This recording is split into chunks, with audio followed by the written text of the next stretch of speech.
Bismillahirrahmanirrahim. Assalamualaikum warahmatullahi wabarakatuh. Hamdan wa syukran lillah, salatu wassalamu ala rasulillah Muhammad ibn Abdillah wa ala alihi wa ashabihi man wala amma ba'da. Qala ta'ala wa in kana dhu asratin fanadhiratun ila maisarah wa an tasaddaqu khairul lakum in kuntum ta'lamun. Wa qala sallallahu alaihi wa alihi wasallam ad-dainu syainuddin. Al-hadis atau kama qala. Li ajli al-ikhtisar al-iktifa.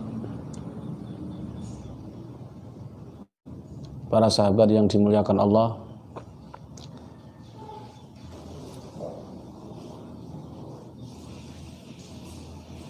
kita ini hidup untuk memenuhi kebutuhan. Terkadang karena kita makhluk sosial, kita kadang tidak bisa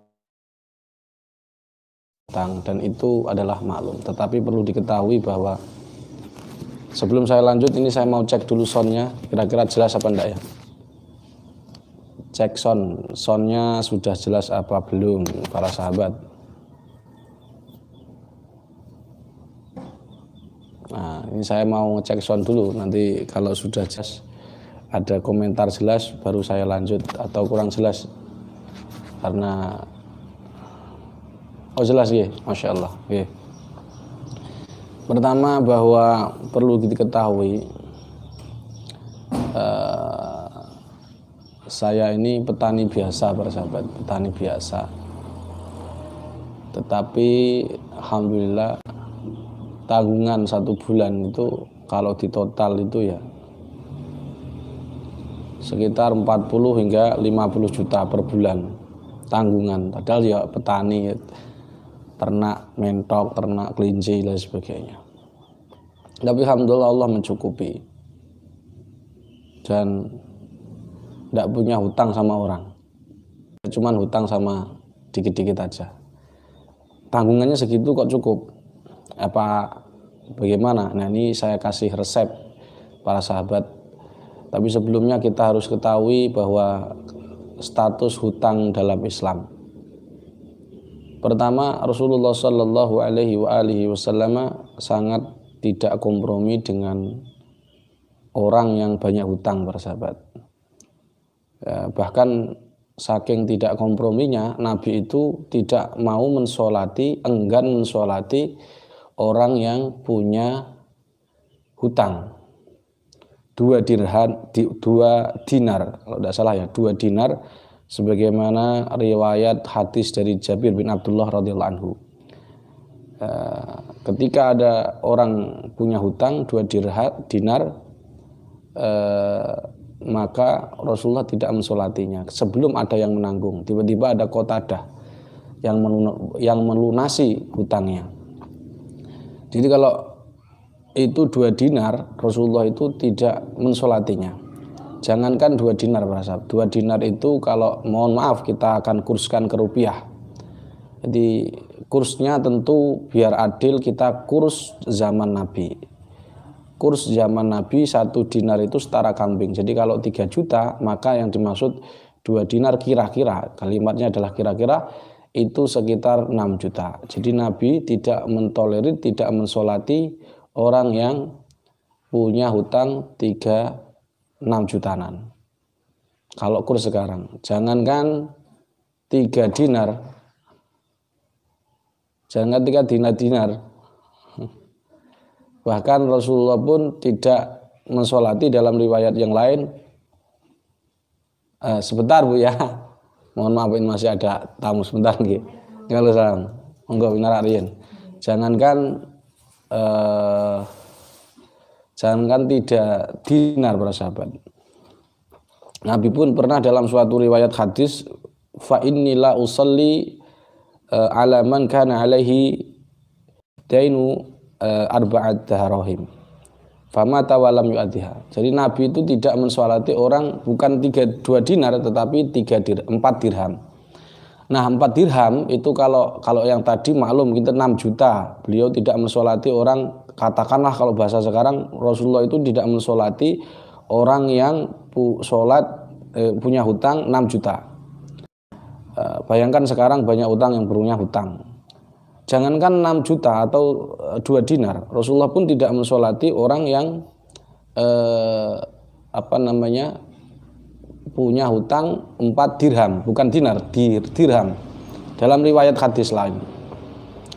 Nah, kalau dikurskan bukan 6 juta lagi, tapi justru sekitar kalau kurs sekarang, dinar sekarang kira-kira 1.200.000. Karena kalau 3 juta, kambing satu kan 3 juta, 3 juta dibagi 10, 300 kalau lebih 4 dirham kan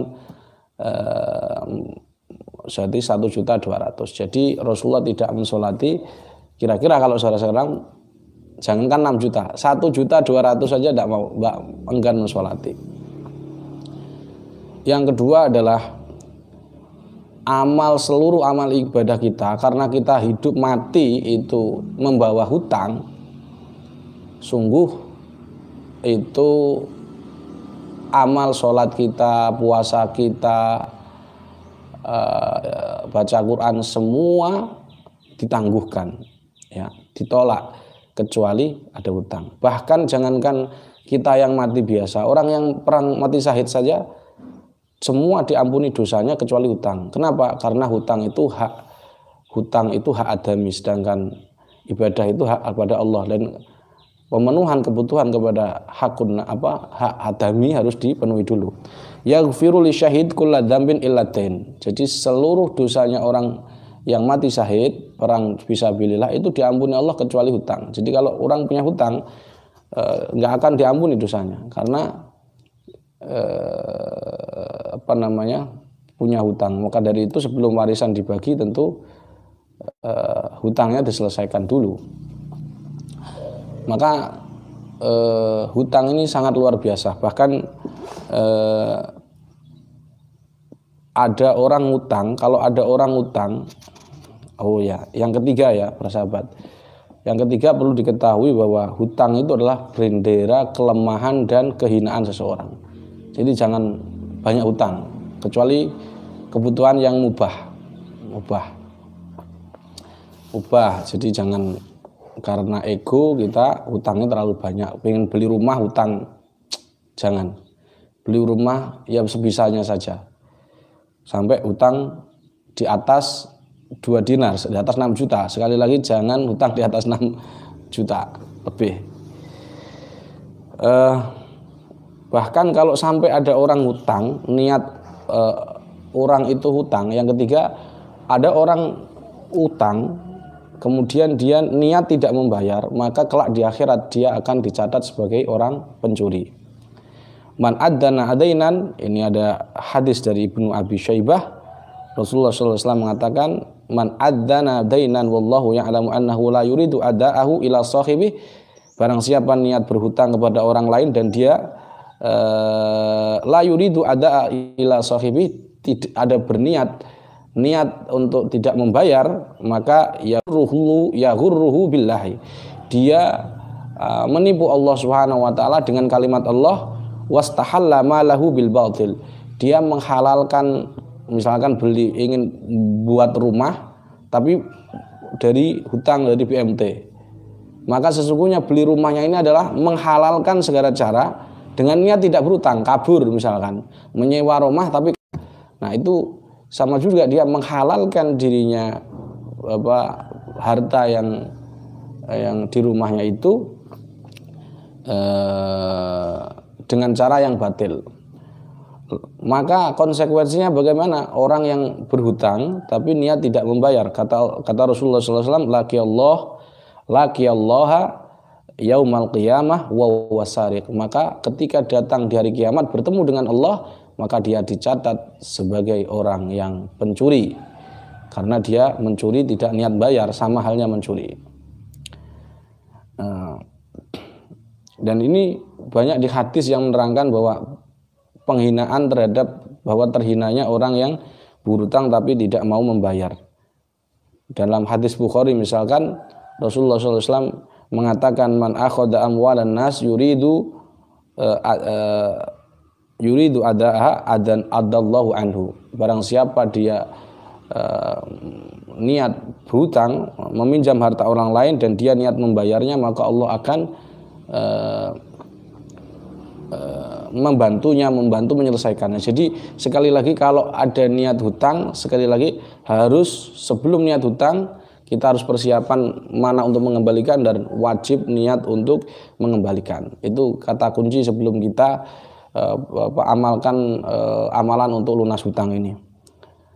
Waman akhadha yuridu islafaha aslafahullahu ta'ala. Barang siapa itu dia meminjam harta seseorang tapi dengan niat tidak membayarnya, baik itu personel, organisasi, ya misalkan PACJRA ngutang danus, ya ngutang danus niat gak bayar rompi, maka sesungguhnya orang tersebut maka Allah akan menghancurkannya. Saya ulangi, barang siapa ta'ala. Itu hadis dari Bukhari, saking bahayanya hutang. Para sahabat yang dimuliakan Allah, ada beberapa lalu kemudian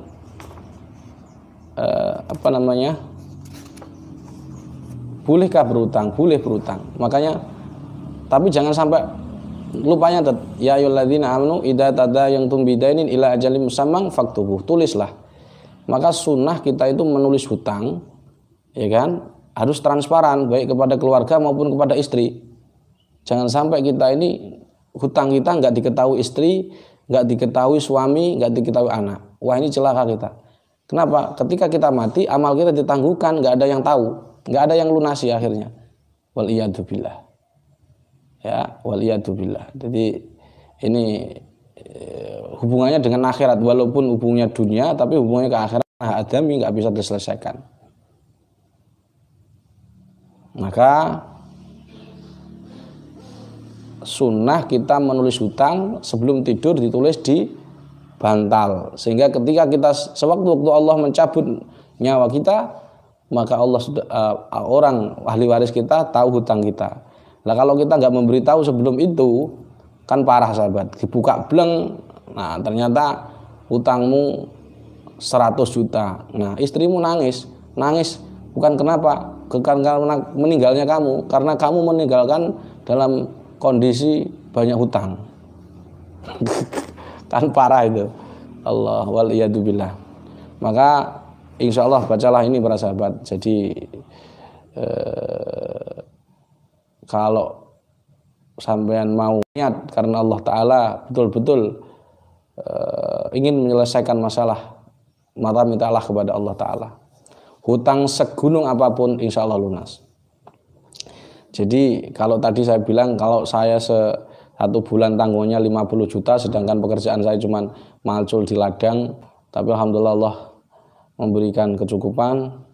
Nah, sampai nanti bisa memprediksi sendiri berapa setengah tahunnya, dan ini insya Allah bisa amalan ini, tapi harus setelah amal jangan lupa tetap ikhtiar keluar rumah dan bla bla bla. Ya, adapun amalannya adalah saya kasih bonus 5 amalan. Berapa amalan ya? Sebenarnya banyak sih, cuman ini yang part 2 saja ya. Ya, jadi nanti insya Allah kita buat part yang kedua, amalannya biar tidak terlalu banyak. Kalian biar amalannya tidak terlalu banyak. Amalannya ada 5. 1 itu dari hadis dari Nabi, doanya. Kemudian yang kedua juga dari Nabi pula dengan riwayat hadis yang berbeda. Yang ketiga dari Nabi Musa, dari Syekh Abdul Hasan Al-Sadali, dan selanjutnya kalian akan nanti insya Allah dijazai doa sholawat daf'ul duyun, jadi sholat untuk menolak hutang. Artinya kalau kita banyak hutang, insya Allah dengan sholawat daf'ul duyun hutang kita walaupun segunung insyaallah akan lunas dilunasi Allah, sehingga kita ibadah, baca Quran, ru'yah, aktivitas dakwah tenang. Bagaimana kita bisa tenang kalau utang kita masih numpuk, tapi kita tetap memaksakan diri ngeruqyah orang misalkan, maka pikirannya hutang dan utang. Akhirnya kita kalau yang biasa itu Allahumma cukupono lo berono belas akeh duit akeh dan seterusnya itu masih umum. Kalau ini khusus nanti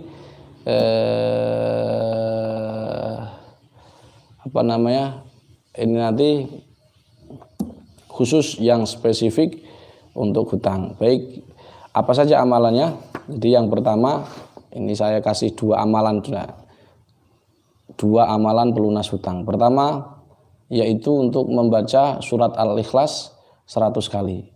Dan ini dari hadis ya, ketika ada sahabat punya hutang 4 dirham, bukan dinar, 4 dirham itu, tiba-tiba siapa yang menangguhkan? Nggak ada.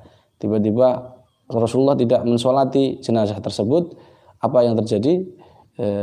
Setelah itu Rasulullah tidak mensolati jenazah tersebut karena hutangnya kira-kira ya 1.300.000. Rasulullah tidak mensolati, waliyadzubillah. Masya Allah. Jadi saking hinanya hutang itu para sahabat. Akhirnya Rasulullah SAW tidak mensolatinya. Kemudian Allah Subhanahu wa taala memberikan wahyu melalui malaikat Jibril. Maka malaikat Jibril mengatakan, aku telah menangguhkan hutangnya, disauri. Kenapa dia lunas hutangnya? Karena dia membaca setiap hari surat Al-Ikhlas 100 kali. Nah, ini sahabat. Jadi itu jadi ngacuan kita sebagai amalan dalam Islam untuk melunasi hutang, yaitu membaca sehari ya, sehari semalam ada 100 kali, dicicil tidak masalah para sahabat. Yang penting jumlahnya 100 kali untuk khusus untuk melunasi hutang. Itu yang amalan pertama. Yang ketiga adalah amalannya juga dari Nabi, dibaca 70 kali setiap hari, dibaca 70 kali, terus ditutup dengan doa. Apa itu doanya yang dibaca? Kedua adalah dibaca sebanyak 70 kali. Doanya adalah doa Nabi, Allahumma kfini bihalalikan haramik wa ghnina bifadlika amman siwak. Saya ulangi, Allahumma kfina bihalalika an haramik wa ghnina bifadlika amman siwak. Itu dibaca 70 kali, kemudian ditutup dengan doa Nabi, Allahumma inni a'udzubika minal hammi wal hazan wa a'udzubika minal azzi wal kasal wa a'udzubika minal jubni wal bukhl wa a'udzubika min ghalabid dain wa qahrir rijal. Ditutup dengan doa itu. Jadi baca doa Allahumma kfina bihalal yang haramik wa aghnini bi fadlika amman siwak 70 kali. Kemudian ditutup dengan doa Nabi, Allahumma inni a'udzubika minal hammi wal hazan wa a'udzubika azzi wal kasal ila akhirih. Nanti akan saya tulis insyaallah, oleh admin ditulis doa tersebut, dan insyaallah dengan doa tersebut panjenengan semua akan dilunasi hutangnya oleh Allah Subhanahu wa taala, tentu min haitsu la yahtasib, jika kita beriman. Insyaallah akan Allah beri rezeki, walaupun secara fisik kita ini makamnya masih walaupun makamnya makam tajrid para sahabat, ada makam kasab, ada makam tajrid. Walaupun makam tajrid sekaligus, jangan dikira orang kalau makam tajrid nggak punya hutang. Banyak juga ada yang punya hutang. Oke, jadi dimanapun posisi makam kita, entah makan kasab atau makan tajrid, seperti para santri ya, santri-santri nggak bisa bekerja. Kalau bekerja dia, nah ini insya Allah kalau ada hutang, insya Allah akan lunas. Dua amalan itu saya ulangi, amalannya adalah yang pertama baca Al-Ikhlas 100 kali, yang kedua adalah baca doa Nabi, Allahumma kfini bihalal yang haramik wa aghnini bifadlika amman siwak 70 kali, dan ditutup dengan doa Nabi, Allahumma inni a'udzubika minal hammi wal hazan wa a'udzubika minal azzi wal kasal wa a'udzubika minal jubni wal bukhli wa a'udzubika min ghaladid dain wa qahrir rijal. Ditutup doa-doa itu, terserah mau baca bagaimana. terserah mau sholat duha maksud saya dibaca kapan, tapi sebaiknya hari Jumat para sahabat. Tapi setiap hari dibaca ini. Kalau minggu terutama di hari Jumat. Insyaallah makbul mustajab. Saya ijazahkan 2 amalan untuk melunasi hutang. Insyaallah hutang seberapapun akan dilunasi Allah Subhanahu wa taala. Syaratnya yaitu pertama, kalian tetap berusaha keluar rumah untuk mencari ma'isyah, dan yang kedua harus bertakwa kepada Allah Subhanahu wa taala. Dengan amalan doa Nabi ini, Allah akan dengan keimanan kalian, dengan kecintaan kepada Nabi, insyaallah dengan ketakwaan kepada Allah, wa may yattaqillah yaj'al lahu makhraja wa yarzuqhu min haitsu la yahtasib. Demikian 2 amalan saya ijazahkan dengan kalimat ajaztukum. Mudah-mudahan bermanfaat. Al-Fatihah. A'udzubillahi minasyaitonir rajim. Alhamdulillahirabbil alamin. Iyyaka na'budu wa iyyaka nasta'in. Subhanakallahumma bihamdika asyhadu an la ilaha illa anta astaghfiruka wa atubu ilaik. Assalamualaikum warahmatullahi wabarakatuh.